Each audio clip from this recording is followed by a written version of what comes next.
Okay, it's recording. All right, so this is a project for your Ethnic Studies 3050/Women's Studies 3050 class, Women of Color in the U.S.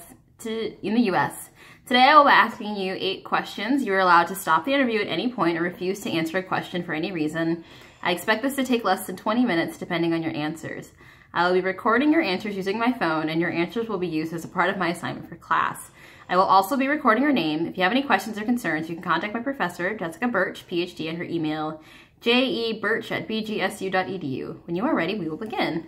Cool. All right, so this is one of the questions, but since I forgot last time, what is your name? My name is Jewel White. Okay, cool. Question number 1, how old are you? I am currently 21 years old. Question number 2, what is your gender? I identify as female using she, her pronouns. Question number 3, are you a student? Yes, I am a student. I am a junior communication major, journalism minor. And then, a part 2 to the question is, do you have a job? If so, what is it? Yes, I work on campus at the local Dunkin' Donuts. I am a cashier/barista. 4, what is your race/ethnicity? I identify as African American and or Black in the U.S. today. 5, what sort of morning beauty routine do you have? Oh, that's a good one. Okay, so when I wake up, I unwrap my hair because as a Black woman in America, I wrap my hair to make sure it looks good the next day. So first I unwrap my hair, then I get out of bed, I go into the bathroom, and usually I'll wash my face. And I have 2 different face washes, face washes that I interchange. One's dermatologist recommended, and the other one is just you can just buy in the store. So I just switch them out from day to day. Then after I wash my face, I dry my face with a white hand towel because my grandma had suggested doing that, and just pat it. From there, I'll put on some moisturizer and probably use a little acne spot treatment. And then from there, that's my very simple morning beauty routine on my face. You already sort of answered this, but what sort of products do you use? So it usually depends. So currently I'm using, I think it's Clean and Clear. There's an Olay moisturizer and something else that's via a dermatologist. I don't know the exact name of it, but I try to keep everything really simple because I don't like tons of things being on my face. But I mean, eventually I would like to probably have a better skincare system. And then, every once in a blue moon I do like to use face masks. And so it doesn't really, honestly, bother me what brand it is. But I usually look for ones that have different things to them. So if they have charcoal in them or coffee or things like that. Yeah. And how long does your morning beauty routine generally take? I would say my morning beauty routine takes less than 10 minutes. However, if I want to adopt a Korean beauty skincare routine, that might take an hour. It's something I want to try, but going through 10 steps, I don't know if it really works with my life yet. But yeah, 10 minutes or so, not even.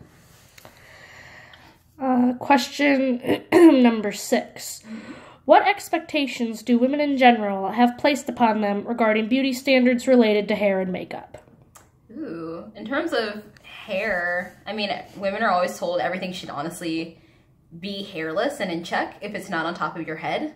And so it's really, really important for women to have to sit and make sure that their legs are shaved and that their underarms are shaved and that the genital area is shaved and everything is shaved and your eyebrows have to be plucked and waxed, or else you're deemed as being unkept and other people, maybe other individuals of the opposite sex, won't find you appealing, which is honestly very problematic. And then when it comes to makeup, if you don't wear makeup, then you're not valued as much as someone that does wear makeup. But then if you put too much makeup on, well, then you might be considered something that most people wouldn't want to be associated with, maybe a harlot.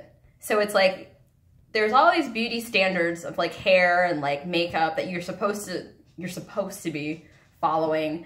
But in actuality, it's really hard to follow those particular guidelines society gives you, because if you're on one end of the spectrum and you're not doing those things, it's terrible. If you're on the other end of the spectrum and you are doing those things, it's also terrible. So there's not really a happy medium. Yeah, it's a lose-lose situation. Yeah, it's a lose-lose situation. You can choose to pick one aspect of the one end and then decide to not take care of the other end. But then that's also a problem for people. Why take care of just hair and not wear makeup? Or why just wear makeup and not take care of hair? So it just becomes a whole hodgepodge of mess.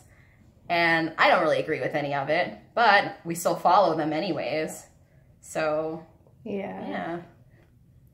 And then part 2 is, what are these expectations for white women, and what expectations are there for women of color? Ooh, okay. So for white women, I feel like the expectation, this is what I've noticed, is that a lot of white women end up dyeing their hair blonde, and everyone has the same variation of color blonde.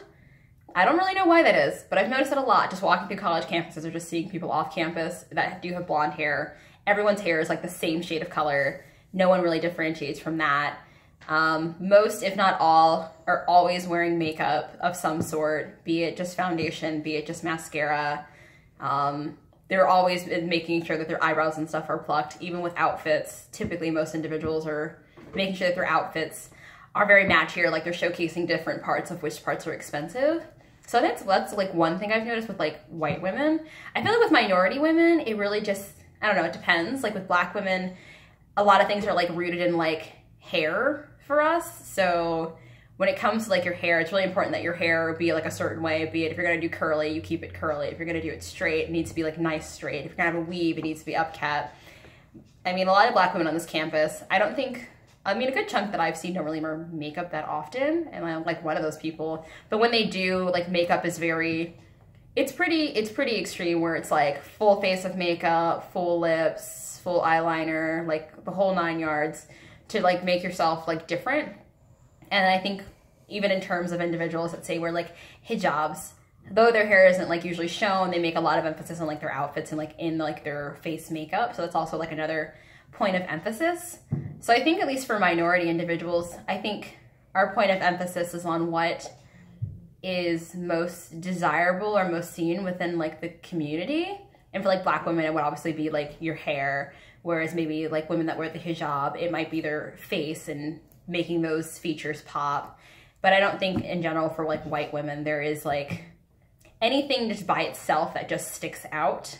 They all just kind of blend in, which is honestly really weird because it's almost like the Stepford Wives in a sense, because everyone like has the same hair color and everyone does like the same makeup and everyone dresses the same. But the minority women, we don't really do all of that.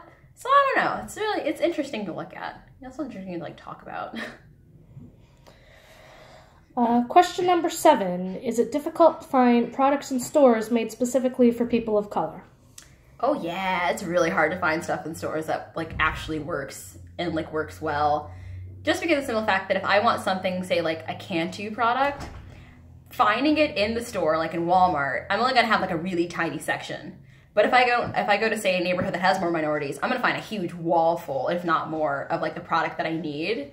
So a lot of the times we just have to kind of just settle with like the products that might do well. Even when it comes to like face products and like makeup. Like I can go into CVS, sure, and like try to find a lipstick, but it takes me a really long time to find something because of the fact that the shades really aren't necessary and aren't really made for like my skin tone.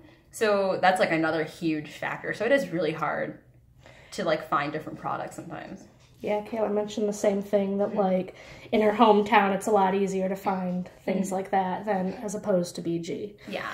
Last question is, what effect do you think beauty standards have on women of color? I think the biggest effect that beauty standards have on women of color is that it makes us try to strive for some ideal that we know we can't meet. And I know like this is like a huge thing when it comes to like black women's like hair, for example. It is such a huge thing that if you have curly hair, then that's like the only thing you should have. But then we're also told, but your hair shouldn't be unkept, which would sometimes entail like the curly hair itself. So you're kind of told that you have to maintain some neater looking hairstyle, be that with like braids or be it straight. But then we're also told, but braids don't really work either. So now we're being put into like this mold of your hair needs to be straight, or it's expected that your hair is straight if you're going to fit in with society.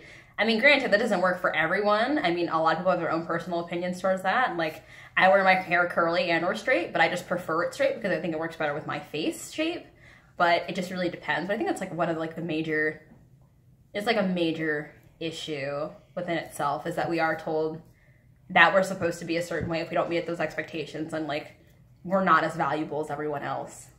So would I love to see to change? Yeah, I would love to, but I think it also starts too from like the top down. So I mean, it starts from like seeing women of color that are in politics doing this, like embracing who they are, celebrities embracing who they are. That way it can start coming back through, and it's filtered to the point where like we can start seeing that and start accepting it more than like not, and then just going off of what the white standard is in the world, because it's not always accurate. So yeah. All right, well, thank you very much. You're welcome. I think that's going to be good. So, all right. Yeah, thank you once again.